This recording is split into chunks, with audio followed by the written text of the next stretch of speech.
For our third ever edition of Feeling Good Workdays, we're here with Tess at Triple Bottom Brewery. Coming here was a no-brainer. They're incredibly passionate about their finished product, great beer, but they're also passionate about their community and especially about the team they employ here. So Tess, if you want to tell them a little bit more about your business. Yeah, thank you so much for being here. Yeah, of course. We are Triple Bottom here at 9th and Spring Garden. We brew all our beer right behind me and have a tap room here for folks to come and hang out. And we're a fair chance business, which means that we create jobs for folks overcoming barriers to employment. Our team matters a lot to us. The way we work with our community matters a lot to us. And so we call ourselves Triple Bottom because of the triple bottom line of beer, people, and planet. Yeah, super awesome business. All that stuff comes through loud and clear. Your team is awesome. The people are awesome. The beer is awesome. Everybody in every community deserves a chance to craft something great. And feeling good feels good. I have this sort of like ongoing thing on my upper back neck. Okay. That just feels stiff and is leading to migraines. Okay. And then, I have a 4-month-old and I'm nursing, so just general back, especially mid-back, is feeling not as it should. Yeah. Do you nurse a lot on your left hip, holding the baby on the left hip? I'm usually seated. Okay. Yeah. And are you alternating sides? I try to alternate, yeah. Awesome. Yeah. Good, so that's really important. What about sleep? Are you sleeping?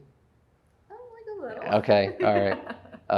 You sleep on both sides as well? I'm usually sleeping on my right side. Yeah, so making sure that you can get that pillow right in between the arms so that your shoulder doesn't round like this, because that's going to pull on all these muscles, strain them out, and create head pain and headaches. So I know sleep is tough with a newborn baby, but if you can just get a pillow between your arms, that'll really help open up your shoulders so that they're not getting so strained out. Okay. All right, so today we're going to work on your ribs, your shoulders, your thoracic, and your cervical spine. Okay. Any low back, hip issues? Not really. No, you're just feeling a lot up here? Yeah. All right, so you have a little bit of rotation in your thoracic spine, and it's actually pulling on your ribs and scapula due to, of course, nursing, but also side sleeping and just working at a computer. So we're actually going to adjust your thoracic spine, your ribs, and then your right shoulder as well. So this is going to be a rotation adjustment for thoracic rotation. Tess, if you want to do a breath in and breath all the way out. You okay? Yeah.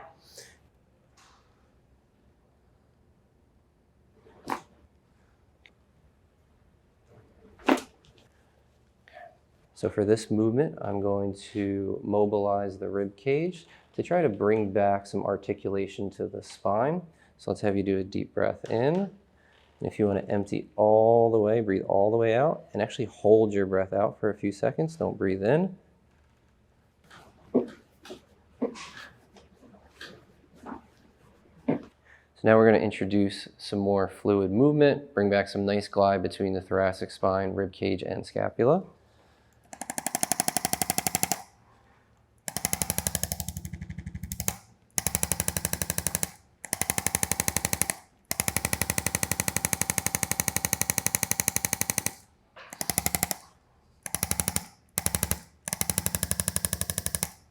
Okay, Tess, so you want to put your right hand palm up right here and think about your elbow dropping if it's comfortable. You okay like that? Yeah. This part might be a little tender. You doing okay?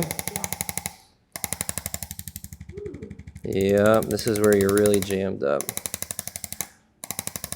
Even just taking a little foam roller and just kind of rolling out on your thoracic spine and ribs. You don't have to go crazy or put a ton of pressure. So a lot of chiropractors will look at leg length. Leg length can be informative, but we do not want to use it as an end-all, be-all diagnostic tool. There can be a history of injuries in the foot, knee, ankle, hip that actually alter the leg length. So leg length by itself cannot be used to assess the sacroiliac joints, but if the person has a clear injury history, it can be a very helpful tool. Tess, do you have any history of knee, ankle, hip injury surgeries? No surgeries, lots of sprained ankles. Lots of sprained ankles, so something we want to be mindful of. Was it more in one foot than the other? I think it was both. Both feet, all right. So if we look at Tess's feet, we can see that the left leg is lining up a little bit shorter and her left hip is a little bit rotated. So this is one case where the leg length does match the imbalance in the sacroiliac joint. So we're going to do a sacroiliac joint adjustment. So Tess, if you want to lay on your side facing me. It's not for the spine, it's for where the sacrum and the ilium, kind of the hip bone meet. And what we're going to do is we're going to bring back pocket movement. So if we'll take both your arms and we're going to do a little turn right here, you can do a nice tight hug. Bottom leg is going to stay straight, and then this top leg is going to act as like a long lever. And we're going to bring the leg up until we feel the low back open, right at the lumbosacral joint. And then we're actually going to bring some movement into the SI joint. So this one might actually sound more like a clunk. Okay, and then let's switch sides other way. Here you have one main restriction. You might hear a little release. Woo. Perfect. So Lou is a singer, and there's a muscle group that gets really overworked in singers, smokers, and runners. Anybody who has to do a lot of exaggerated breathing where they lift their collarbone and their rib cage.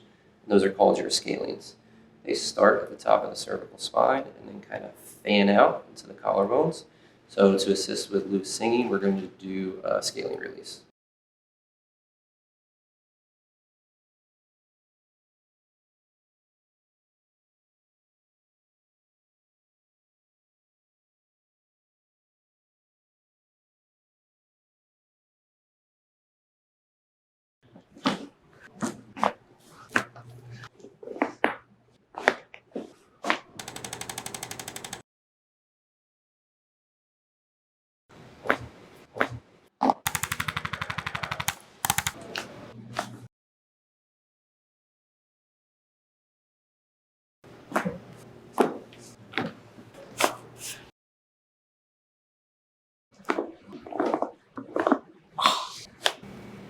Oh, oh, wow. Okay.